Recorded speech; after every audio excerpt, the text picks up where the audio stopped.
Hello and welcome to Lunchtime Listens with the Deerfield Public Library. I'm Emily and I'm reading by myself today, but that's okay. We have again our amazing modern day classic Twilight by Stephanie Meyer. We're about halfway through. I think we just about passed the halfway point mark. Bella has basically found out all of Edward's vampire-y secrets. They've had a lot of the conversations that happen in the woods in the movie, but it's like spread throughout the book. She just found out last chapter that Edward sparkles in the sunlight. It was something. It was great.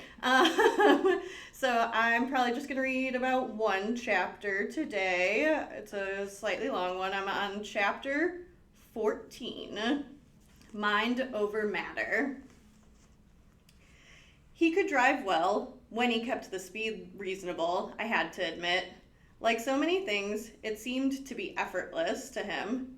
He barely looked at the road, yet the tires never deviated so much as a centimeter from the center of the lane. He drove one-handed, holding my hand on the seat.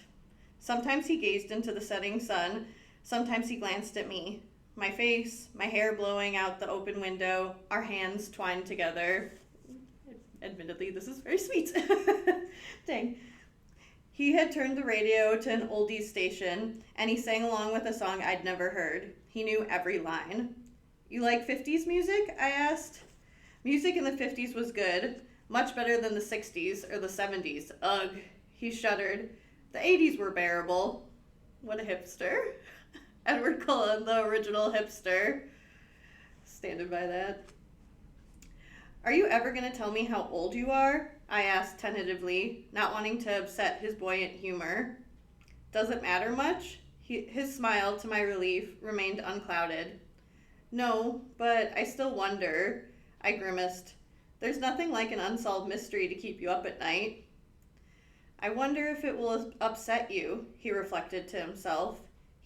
He gazed into the sun. The minutes passed. Minutes. Try me, I finally said. He sighed, then looked into my eyes, seeming to forget the road completely for a time. Whatever he saw there must have encouraged him. He looked into the sun, the light of the setting orb glittering off his skin in ruby-tinged sparkles, and spoke. I was born in Chicago in 1901.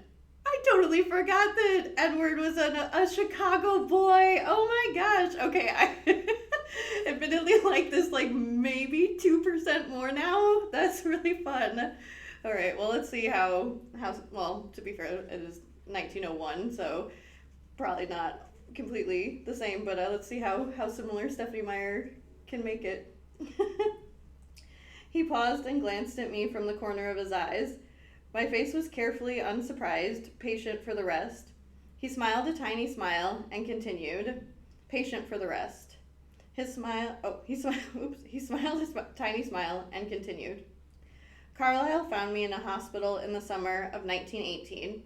I was 17 and dying of the Spanish influenza. He heard my intake of breath, though it was barely audible to my own ears. He looked down into my eyes again. I don't remember it well. It was a very long time ago, and human memories fade. He was lost in his thoughts for a short time before he went on.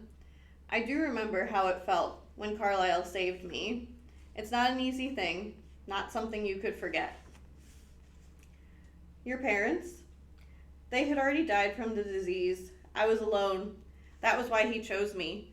In all the chaos of the epidemic, no one would ever realize I was gone.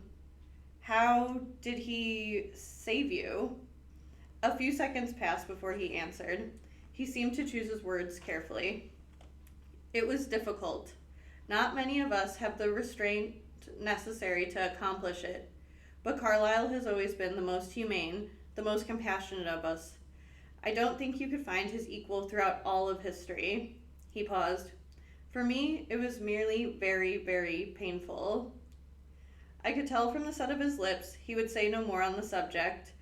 I suppressed my curiosity, though it was far from idle. There were many things I needed to think through on this particular issue. things that were only beginning to occur to me. No doubt his quick mind was already comprehended every aspect that eluded me. His soft voice interrupted my thoughts. He acted from loneliness. That's usually the reason behind the choice. I was the first in Carlisle's family, though we found Esme soon after. She fell from a cliff. They brought her straight to the hospital morgue, though somehow her heart was still beating.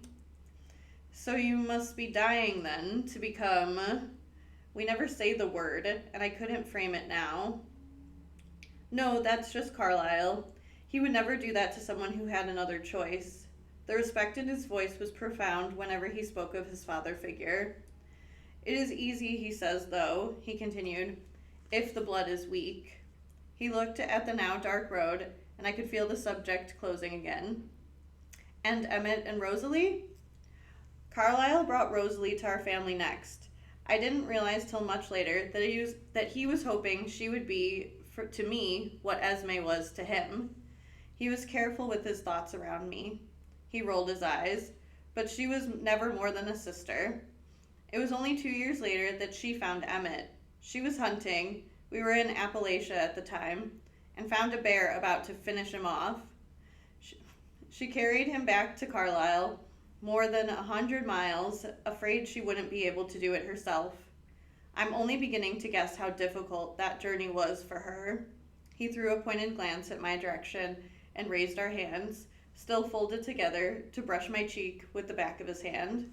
So I almost chuckled there because Rosalie had both a man and a bear in the woods, and she didn't have to, she chose the man because she was a vampire, so strong. What an interesting twist on something that Stephenie Meyer would have never been able to guess would be a conversation nowadays. Like it. But she made it, I encouraged, looking away from the unbearable beauty of his eyes. Yes, he murmured. She saw something in his face that made her strong enough, and they've been together ever since. Sometimes they live separately from us, as a married couple, but the younger we pretend to be, the longer we can stay in any given place. Forks seemed perfect, so we all enrolled in high school. He laughed.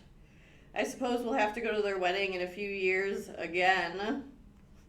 Alice and Jasper? Alice and Jasper are two very rare creatures. They both developed a conscience, as we refer to it, with no outside guidance. Jasper belonged to another family, a very different kind of family. He became depressed, and he wandered on his own. Alice found him. Like me, she has certain gifts above and beyond the norm for our kind. Really? I interrupted, fascinated. But you said you were the only one who could hear people's thoughts. That's true. She knows other things. She sees things. Things that might happen, things that are coming. But it's very subjective. The future isn't set in stone. Things change. His jaw set when he said that, and his eyes darted to my face away so quickly that I wasn't sure if I only imagined it. Giving him a face because he could have done it without her noticing. I think that was on purpose.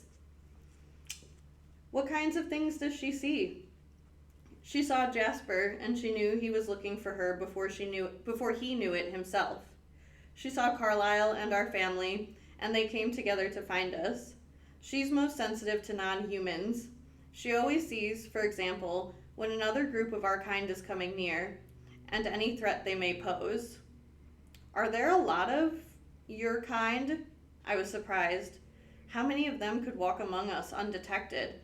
No, not many, but most won't settle in any one place. Only those like us, who've given up hunting you people, a sly glance in my direction, can live together with humans for any length of time. We've only found one other family like ours, in a small village in Alaska. We lived together for a time, but there was so many of us that we became too noticeable. Those of us who live differently tend to band together. And the others? Nomads for the most part. We've all lived that way at times. It gets tedious, like anything else, but we run across the others now and then, because most of us prefer the north. Why is that? We were parked in front of my house now, and each turned off the truck. It was very quiet and dark. There was no moon. The porch light was off, so I knew my father wasn't home yet. I got thrown by her calling Charlie her father. Usually she just says Charlie. Got very thrown for a second. Did you have your eyes open this afternoon? He teased. Do you think I could walk down the streets in the sunlight without causing traffic accidents? There's a reason why we chose the Olympic Peninsula, one of the most sunless places in the world. It's nice to be able to go outside in the day. You wouldn't believe how tired you can get of nighttime in the 80-odd years. So that's where the legends come from? Probably. And Alice came from another family, like Jasper? No, and that is a mystery. Alice doesn't remember her human life at all, and she doesn't know who created her. She awoke alone. Whoever made her walked away, and none of us understand why or how he could. Assuming it's a man. If she hadn't had the other sense, if she hadn't seen Jasper and Carlisle and known that she would someday become one of us, she probably would have turned into a total savage. Don't like the use of that word, but also I totally forgot all this about Alice. This feels like Stephanie could have wrote a spin-off of Alice's story. I actually probably would read that even if she did it now, because Alice was always my favorite character. Let's see. There was so much to think through, so much I still wanted to ask, but to my great embarrassment, my stomach growled. I'd been so intrigued I hadn't even noticed I was hungry. I realized now that I was ravenous. I'm sorry, I'm keeping you from dinner. I'm fine, really. I've never spent so much time around anyone who eats food. I forget. I want to stay with you. It was easier to say in the darkness, knowing I spoke how my voice would betray me, my hopeless addiction to him. Can I come in? He asked. Would you like to? I couldn't picture it, this godlike creature sitting in my father's shabby kitchen chair. Yes, if that's all right. I heard the door close quietly, and almost simultaneously, he was outside my door, opening it for me. Very human, I complimented him. It's definitely resurfacing. He walked beside me in the night, so quietly I had to peek at him constantly to be sure he was there. In the darkness, he looked much more normal. Still pale, still dreamlike in his beauty, but no longer a fantastic, sparkling creature of our sunlit afternoon. He reached the door ahead of me and opened it for me. I paused halfway through the frame. The door was unlocked? No, I used the key from under the eave. I stepped inside. In that 1 second? Wow. I stepped inside, flicked on the porch light, and turned to look at him with my eyebrows raised. I was sure I'd never use that key in front of him. I was curious about you. You spied on me? But somehow I couldn't infuse my voice with the proper outrage. I was flattered. Oh, Bella, honey.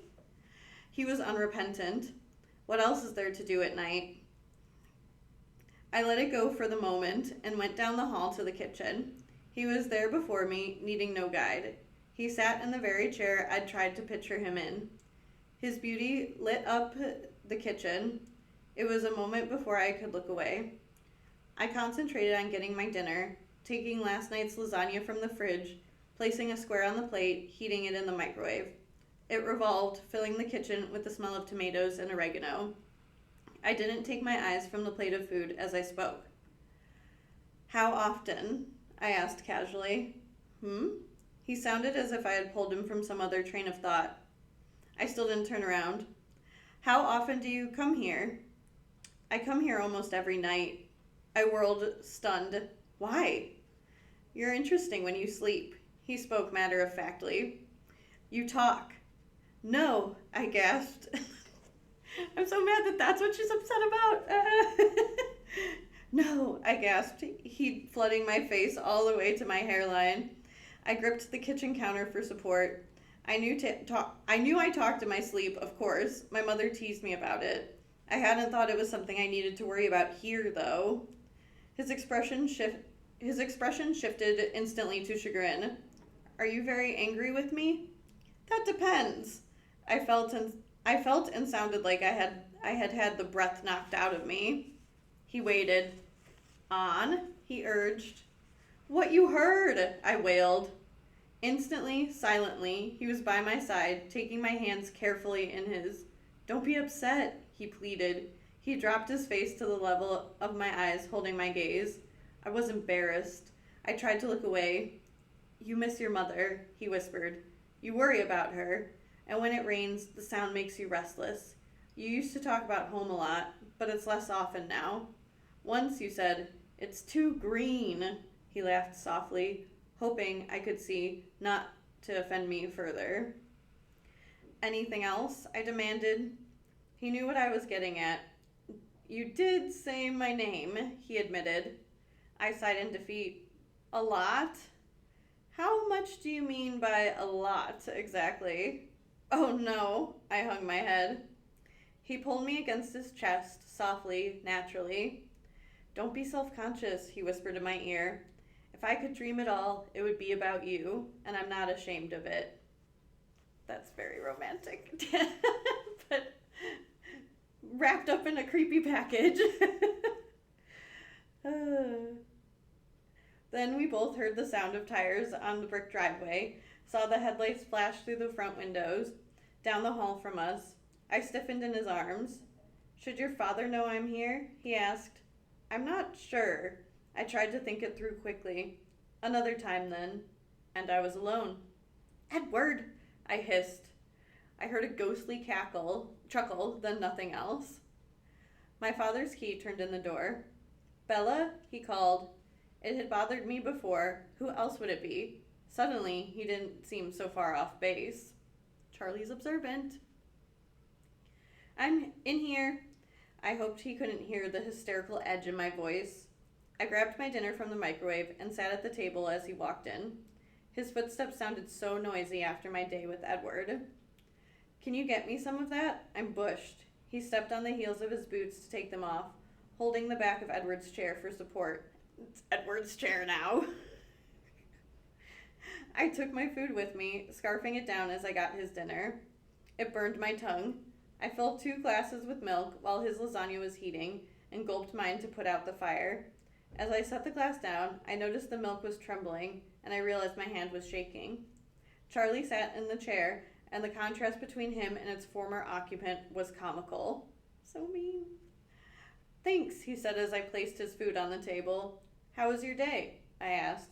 The words were rushed. I was dying to escape to my room. Good. The fish were biting. How about you? Did you get everything done that you wanted to? Not really. It was too nice to stay indoors. I took another big bite. It was a nice day, he agreed. What an understatement, I thought to myself.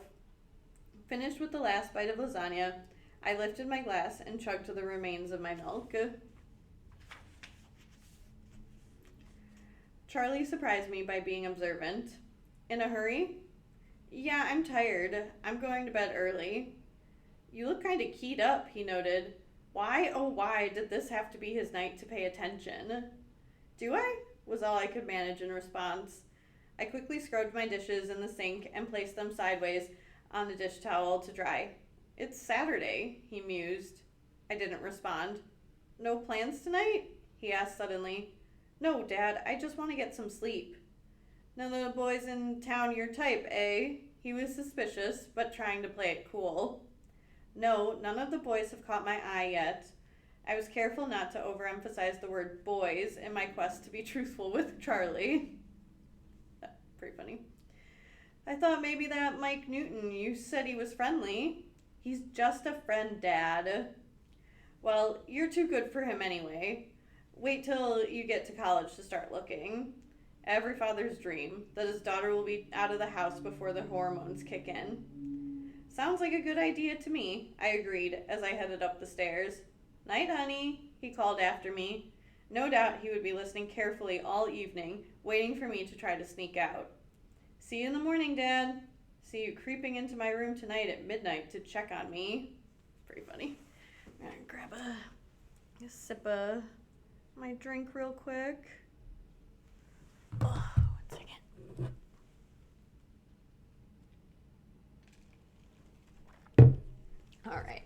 see here. Okay.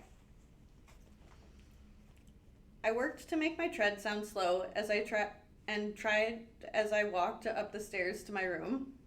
I shut the door loud enough for him to hear, then sprinted on my tiptoes to the window. I threw it open and leaned out into the night. My eyes scanned the darkness, the impenetrable shadows of the trees.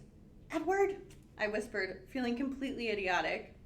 The quiet laughing response came from behind me. "Yes." I whirled, one hand flying to my throat in surprise. He lay, smiling hugely, across my bed, his hands behind his head, his feet dangling off the end, the picture of ease. "Oh," I breathed, sinking unsteadily to the floor. "I'm sorry." He pressed his lips together, trying to hide his amusement. "Just give me a minute to restart my heart." He sat up slowly, as if to not startle me again. Then he leaned forward and reached out with his long arms to pick me up, gripping the tops of my arms like I was a toddler. He sat me on the bed beside him. Don't like that. "Why don't you sit with me?" he suggested, putting a cold hand on mine. "How's the heart?" "You tell me. I'm sure you hear it better than I do." I felt his quiet laughter shake the bed. We sat there for a moment in silence, both listening to my heartbeat slow. I thought about having Edward in my room, with my father in the house. "Can I have a minute to be human?" I asked. "Certainly." He gestured with one hand that I should proceed. "Stay," I said, trying to look severe. "Yes, ma'am." And he made a show of becoming a statue at the edge of my bed. I hopped up, grabbing my pajamas off the door, my bag of toiletries from off the desk. I left the light off and slipped out, closing the door. I could hear the sounds from the TV rising up the stairs. I banged to the bathroom door loudly so Charlie wouldn't come up to bother me. I meant to hurry. I brushed my teeth fiercely, trying to be thorough and speedy, removing all traces of the lasagna, but the hot water of the shower couldn't be rushed. It unknotted the muscles in my back, calmed my pulse. The familiar smell of my shampoo made me feel like I might be the same person I had been this morning. I tried not to think of Edward, sitting in my room, waiting, because then I had to start all over again in the calming process. Finally, I couldn't delay anymore. I shut off the water, toweling hastily, rushing again. I pulled out my holy t-shirt and gray sweatpants. Too late to regret not packing the Victoria's Secret silk pajamas my mother got me 2 birthdays ago, which still had the tags on them, in a drawer somewhere back home. I rubbed the towel through my hair again, then yanked the brush through it quickly. I threw the towel in the hamper, flung my brush and toothpaste into my bag. Then I dashed down the stairs so Charlie could see that I was in my pajamas with wet hair. "Night, Dad." "Night, Bella." He did look startled by my appearance. Maybe that would keep him from checking on me tonight. I took the stairs 2 at a time, trying to be quiet, and flew into my room, closing the door tightly behind me. Edward hadn't moved a fraction of an inch, a carving of Adonis perched on my faded quilt. I smiled, his lips twitched, the statue coming to life. His eyes appraised me, taking in the damp hair, the tattered shirt. He raised one eyebrow. "Nice." I grimaced. "No, it looks good on you." "Thanks," I whispered. I went back to his side, sitting cross-legged beside him. I looked at the lines in the wooden floor. What was all that for?" "Charlie thinks I'm sneaking out." "Oh," he contemplated that. "Why?" As if he couldn't know Charlie's mind much more clearly than I could guess. "Apparently I look a little overexcited." He lifted my chin, examining my face. "You look very warm, actually." He bent his face slowly to mine, laying his cool cheek against my skin. I held perfectly still. Cheek to cheek. All right. He breathed out. Sorry. It was very difficult, while he was touching me, to frame a coherent question. It took a minute of scattered concentration to begin. "It seems to be much easier for you, now, to be close to me." "Does it seem that way to you?" he murmured, his nose gliding to the corner of my jaw. I felt his hand, lighter than a moth's wing, brush my damp hair back, so that his lips could touch the hollow beneath my ear. Much, much easier, I said, trying to exhale. Hmm. So I was wondering, I began again, but his fingers were slowly tracing my collarbone, and I lost my train of thought. Yes, he breathed. Why is it that my voice shook, embarrassing me, do you think? I felt the tremor in his breath on my neck as he laughed. Mind over matter. I pulled back. As I moved, he froze, and I could no longer hear the sound of his breathing. We stared cautiously at each other for a moment, and then his clenched jaw gradually relaxed. His expression became puzzled. Did I do something wrong? No, the opposite. You're driving me crazy, I explained. He considered that briefly, when he spoke, he sounded pleased. Really? A triumphant smile slowly lit up his face. That's pretty funny. Would you like a round of applause? I asked sarcastically. Good response. He grinned. I'm just pleasantly surprised, he clarified. In the last 100 years or so, his voice was teasing, I never imagined anything like this. I didn't believe I would ever find someone I wanted to be with in another way than my brothers and sisters. And then to find, even though it's all new to me, that I'm good at it, at being with you. You're good at everything, I pointed out. He shrugged, allowing that, and we both laughed in whispers. But how can it be so easy now? I pressed. This afternoon. It's not easy, he sighed. But this afternoon I was still undecided. I am sorry about that. It was unforgivable for me to behave so. Not unforgivable, I disagreed. Thank you. You see, he smiled. You see, he continued, looking down now. I wasn't sure if I was strong enough. He picked up one of my hands and pressed it lightly to his face. And while there was still that possibility that I might be overcome, he breathed in the scent of my wrist. I was susceptible. Until I made up my mind that I was strong enough, that there was no possibility at all that I could ever. I'd never seen him struggle so hard for words. It was so human. So there's no possibility now? Mind over matter, he repeated, smiling, his teeth bright even in the darkness. Wow, that was easy, I said. He threw back his head and laughed, quietly as a whisper, but still exuberantly. Easy for you, he amended, touching my nose with his fingertip. And then his face was abruptly serious. I'm trying, he whispered, his voice pained. If it gets to be too much, I'm fairly sure I'll be able to leave. I scowled. I didn't like the talk of leaving. And it will be harder tomorrow, he continued. I've had the scent of you in my head all day, and I've grown amazingly desensitized. If I'm away from you for any length of time, I'll have to start over again. Not quite from scratch, though, I think. Don't go away then, I responded, unable to hide my longing in my voice. That suits me, he replied, his face relaxing into a gentle smile. Bring on the shackles, I'm your prisoner. But his long hands formed manacles around my wrists as he spoke. His laughter, he laughed his quiet, musical laugh. He'd laughed more tonight than I'd ever heard in all the time I'd spent with him. You seem more optimistic than usual, I observed. I haven't seen you like this before. Isn't it supposed to be like this? He smiled. The glories of first love and all that. It's incredible, isn't it? The difference between reading about something, seeing it in the pictures, and experiencing it. Have they said love yet? I can't remember. This is the problem with only reading like a few chapters at a time. I don't think they've said love yet. I would have been like, like latched onto that if I was a teen. Maybe she will in a second, but she doesn't seem to be. Edward just said love. Interesting. Very different, I agreed. More forceful than I had imagined.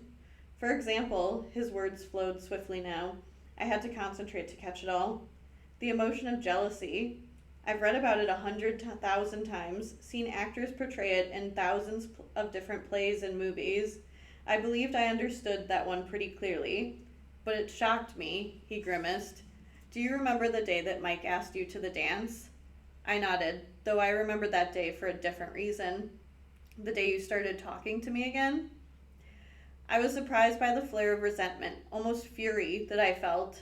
I didn't recognize what it was at first. I was even more aggravated than usual that I couldn't know what you were thinking, why you refused him. Was it simply for your friend's sake? Was there someone else? I knew I had no right to care either way. I tried not to care. And then the line started forming. He chuckled. I scowled in the darkness. I waited, unreasonably anxious to hear what you would say to them, to watch your expressions. I couldn't deny the relief I felt, watching the annoyance on your face, but I couldn't be sure. That was the first night I came here. I wrestled all night, watching you sleep, with the chasm between what I knew was right, moral ethic, and what I wanted. I knew if I continued to ignore you as I should, or if I left for a few years till you were gone, that someday you would say yes to Mike, or someone like him. It made me angry. And then, he whispered, as you were sleeping, you said my name. You spoke so clearly, at first I thought you'd woken. But you rolled over restlessly and mumbled my name once more and sighed. The feeling that coursed through me was unnerving, staggering, and I knew I couldn't ignore you any longer. He was silent for a moment, probably listening to the sudden, uneven pounding of my heart. Okay, this is a lot. This is way too much. But I will say, Edward is very, very good at communicating his feelings. Like, dang, like, he is going through a lot to explain, like, everything that he was feeling to Bella. Wow, all right. Maybe, like, half a kudos point. But jealousy is a strange thing, so much more powerful than I would have thought, and irrational. Just now, when Charlie asked you about that vile Mike Newton, they're so mean to Mike. Oh my God, Mike's just trying his best. He shook his head angrily. I should have known you'd be listening, I groaned. Of course. That made you feel jealous, though? Really? I knew it this. You're resurrecting the human in me, and everything feels stronger because it's fresh. But honestly, I teased, for that to bother you, after I have to hear that Rosalie, the incarnation of pure beauty Rosalie, was meant for you, Emmett or no Emmett, how can I compete with that? There's no competition. His teeth gleamed. He drew my trapped hands across his... Oh, he's still holding her wrists. Oh my gosh. Okay. I forgot about that. My trapped wrists. Holding me to his chest. I kept as still as I could, even breathing with caution. I know there's no competition, I mumbled into his cold skin. That's the problem. Of course Rosalie is beautiful in her own way, but even if she wasn't like a sister to me, even if Emmett didn't belong with her, she could never have 1/10, no, 1/100th of the attraction you hold for me. He was serious now, thoughtful. For almost 90 years, I've walked among my kind and yours, all the time thinking I was complete in myself, not realizing what I was seeking, and not finding anything because you weren't alive yet. Almost romantic. I can see why middle school Emily thought this was romantic. That hardly seems fair, I whispered, my face still resting on his chest, listening to his breath come and go. I haven't had to wait at all. Why should I get off so easily? You're right, he agreed with amusement. I should make this harder for you, definitely. He freed one of his hands, released my wrist, only to gather it carefully in his other hand. He stroked my wet hair softly, from the top of my head to my waist. It's very long hair. You only have to risk your life for every second you spend with me. That's surely not much. You only have to turn your back on nature, on humanity. What's that worth? Very little. I don't feel deprived of anything. Not yet. His voice was abruptly full of ancient grief. I tried to pull back, to look in his face, but his hands locked my wrist in an unbreakable hold. I don't like this. You're losing me there. What? I started to ask, when his body became alert. I froze, but he suddenly released my hands and disappeared. I narrowly avoided falling on my face. Lie down, he hissed. I couldn't tell where he spoke from the darkness. I rolled under my quilt, balling up on my side, the way I usually slept. I heard the door crack open as Charlie peeked in to make sure I was where I was supposed to be. I breathed evenly, exaggerating the movement. A long minute passed. I listened, not sure if I'd heard the door close. Then Edward's cool arm was around me, under the covers, his lip at my ear. You are a terrible actress. I'd say that career path is out for you. Darn it, I muttered. My heart was crashing in my chest. He hummed a melody I didn't recognize. It sounded like a lullaby. He paused. Should I sing you to sleep? Right, I laughed. Like I could sleep with you here. You do it all the time, he reminded me. Creepy. But I didn't know you were here, I replied icily. So you don't want to sleep? So if you don't want to sleep, he suggested, ignoring my tone. My breath caught. If I don't want to sleep? He chuckled. What do you want to do then? I couldn't answer at first. I'm not sure, I finally said. Tell me when you decide. I could feel his cool breath on my neck, feel his nose sliding along my jaw, inhaling. I thought you were desensitized. Just because I'm resisting the wine doesn't mean I can't appreciate the bouquet, he whispered. You have a very floral smell, like lavender or freesia, he noted. It's mouth-watering. Yeah, it's an off day when I don't get somebody telling me how edible I smell. He chuckled, then sighed. I've decided what I want to do, I told him. I want to hear more about you. Ask me anything. I sifted through my questions for the most vital. Why did you do it? I still don't understand how you can work so hard to resist what you are. Please don't misunderstand. Of course I'm glad that you do. I just don't see why you would bother in the first place. He hesitated before answering. That's a good question, and you're not the first to ask it. The others, the majority of our kind, who are quite content with our lot, they too wonder at how we live.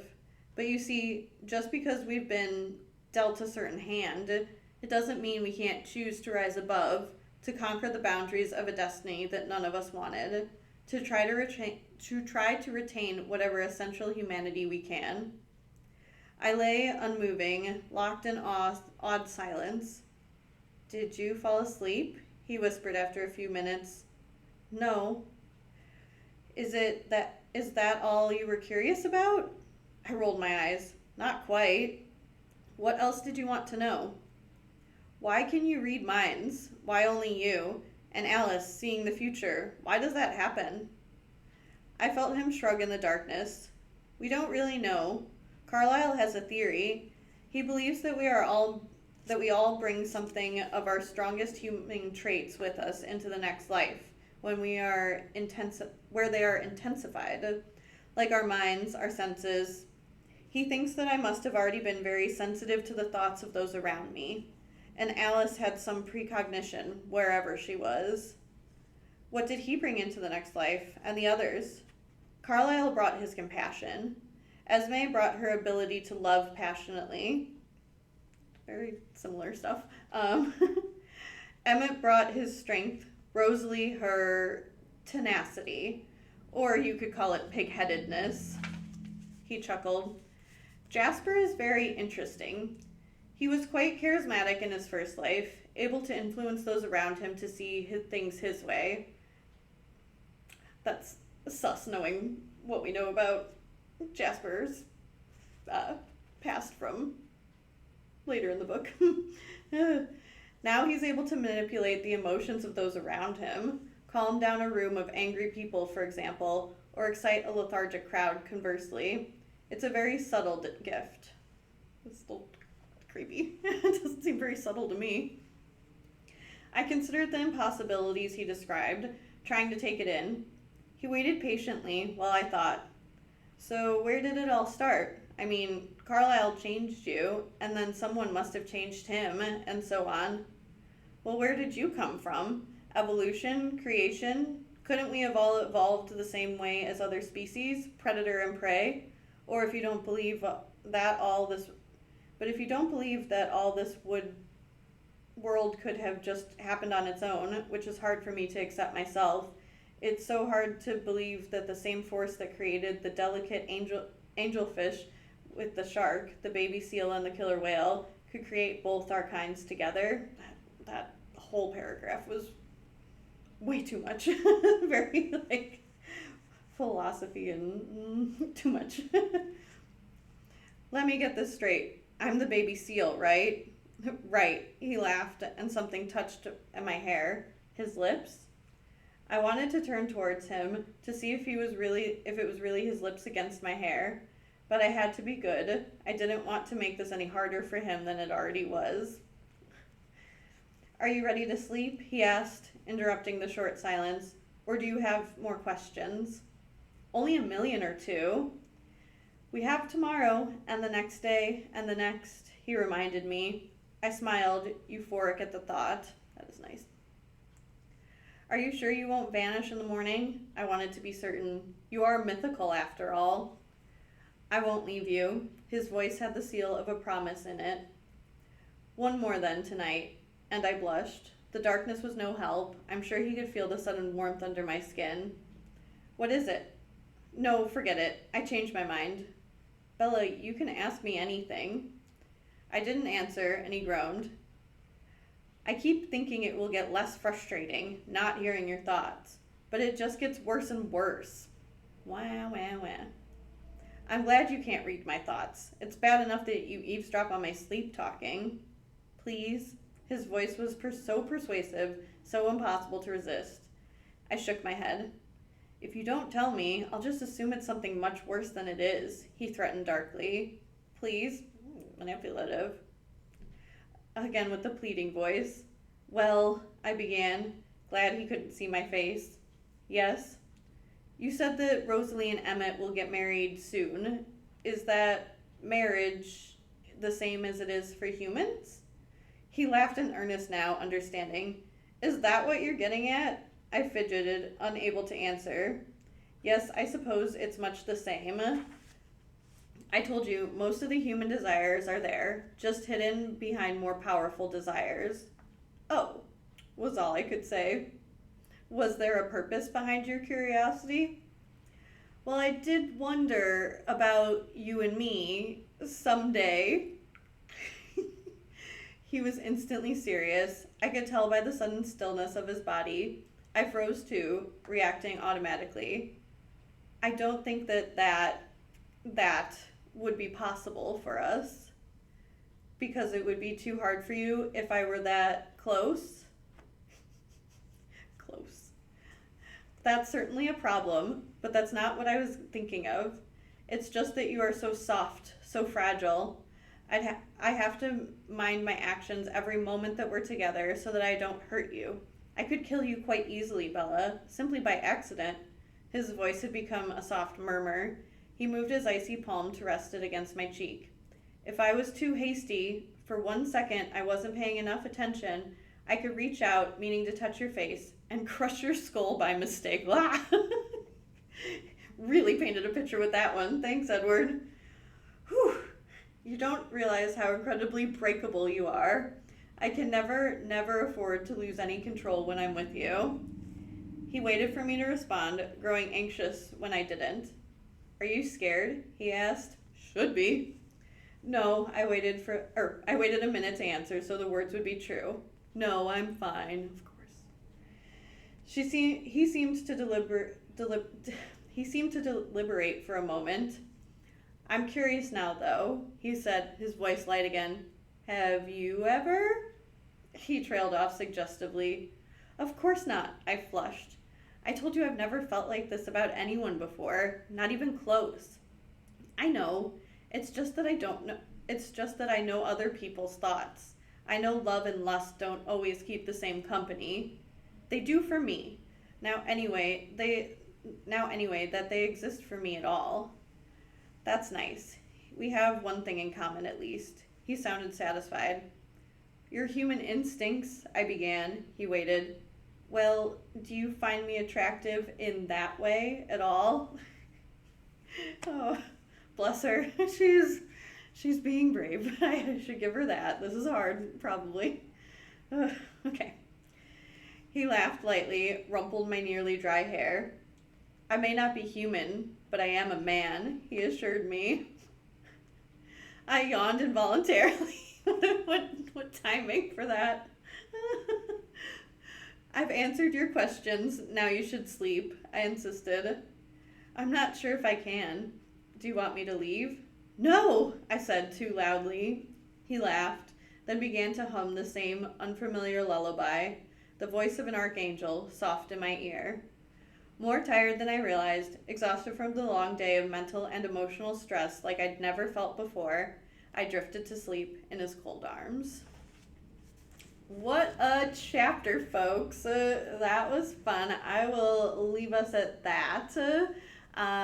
Feel free to join us next week to keep going with Twilight. If you missed any or you want to catch up on the first half of the book, all of the recordings are on our YouTube channel. If you go to YouTube and search for the Deerfield Public Library, they're right there. And this recording will be up probably sometime this week.